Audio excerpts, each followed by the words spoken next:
Tell me, what's the first thing that comes to mind when I tell you to think about China? China, I think money, I think production, manufacturing, yeah. Big.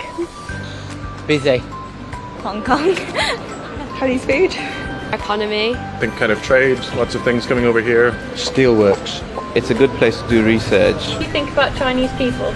Oh, I think they're very nice, very polite, and if you get on the buses they stand up and give you a seat, and they're all very, very polite. They're quite welcoming to foreigners coming to their country. There's so many of them. I just treat them as anyone else, really. I really like them. They're easy to get along with and they're always really friendly.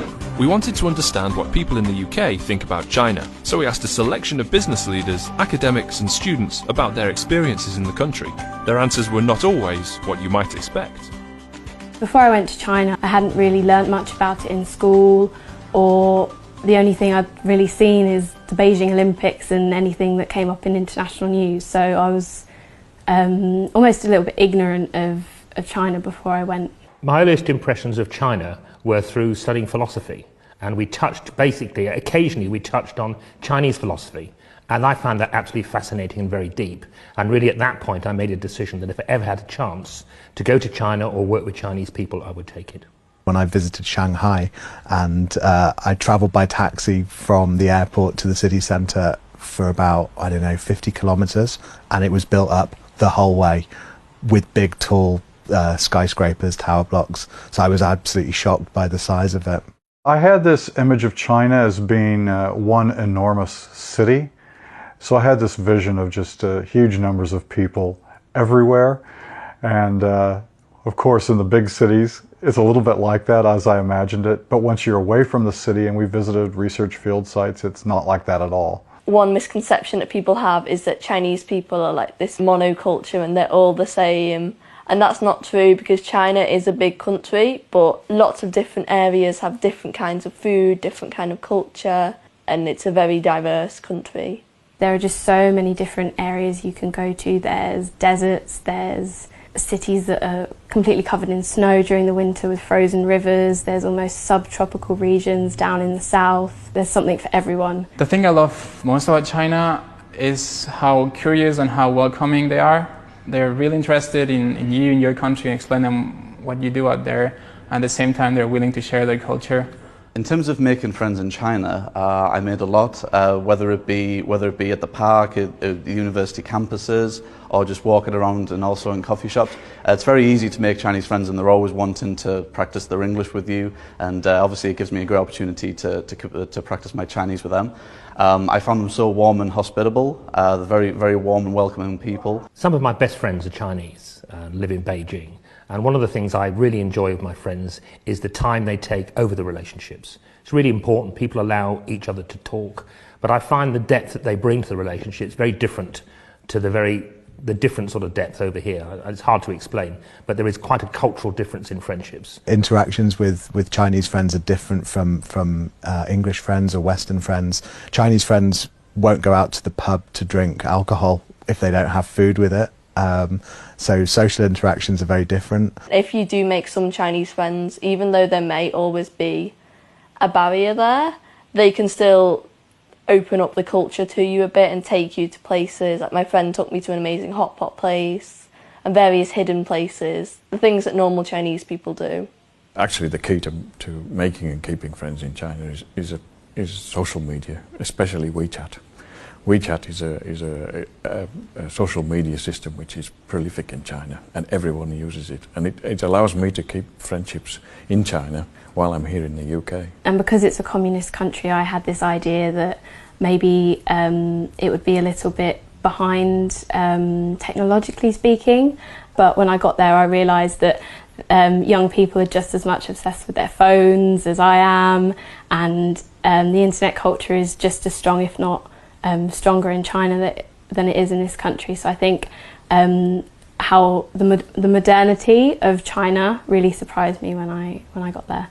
I think the biggest misconception is that people in China are unhappy, and certainly in my experience, which is confined to the big cities, people that I've met there mostly seem happy and mostly live a life which is very comparable to people in big cities in any other country in the world which I've visited.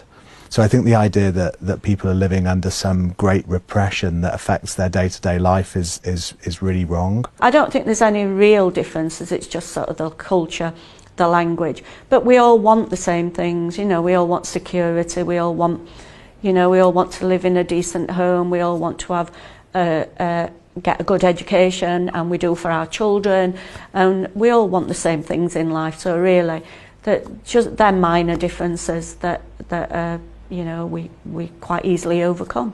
I feel as though one main difference about between Chinese people and British people would be the work ethic and a determination to get tasks and different pieces of work done. The most impressive thing about working in China is how enthusiastic everybody is.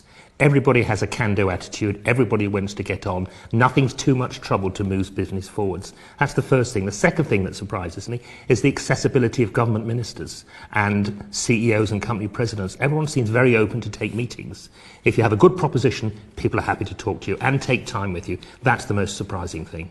They are the biggest growing nation in the world, still growing, still developing, still pursuing new innovation and new techniques.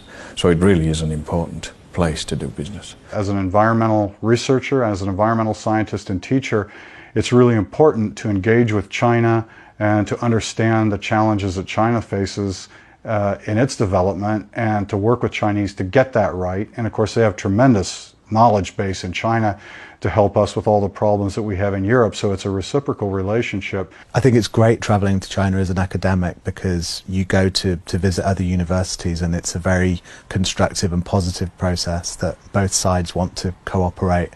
You receive great hospitality, you get taken for very nice meals, people are very friendly, they'll give you a guide to help you wherever you are.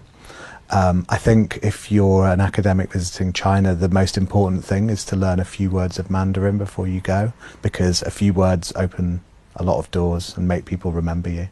The business relationship in China is a personal relationship first and foremost. Many of my European clients don't understand that. They feel that they can go out, agree a proposition, put a piece of paper on the table, sign it, and never return to China and expect business to flow. Never happens. The most important thing in China is the personal relationship. That is key. Your Chinese partner, your Chinese customer or supplier needs to know about you. He needs to feel comfortable with you. He needs to be able to go out with you, have a drink, but you have to spend a lot of time with your Chinese partners to develop good business. What I love most about China, most of all I love eating Chinese food, especially spicy Chinese food from Sichuan and Hunan. But I also like Chinese people and their sense of humour, which is that once you get to know them a bit, you realise that they have a very similar sense of humour to the British.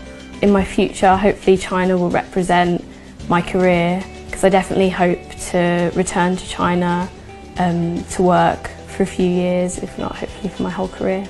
China is fundamental to my business and lifestyle, and it's a very good way to do business and a very good lifestyle. I love working and living there. You meet some fantastic people, access some very many beautiful places, and I definitely see myself in the future living and working in China. 18 of the last 20 centuries, China was the preeminent cultural and business civilization in the world. It is my sense they're returning to that. So personally, I think China is bringing a rebalancing to the business community, the political community, which I think is very beneficial to the world. Very pleased that we're moving to a more Confucian way of thinking and away from a very Western American style of doing business. It's been a fascinating place to explore, and as I've become more familiar with it, I've become more enthusiastic about it. It's definitely worth it going to China. It's still one of the best things I've ever done in my life, in terms of discovering about another culture and who you are, really. So China to me means somewhere that's really fascinating. It'll always kind of intimidate me, but it'll always be really interesting, and it'll be interesting to see how it develops in the future.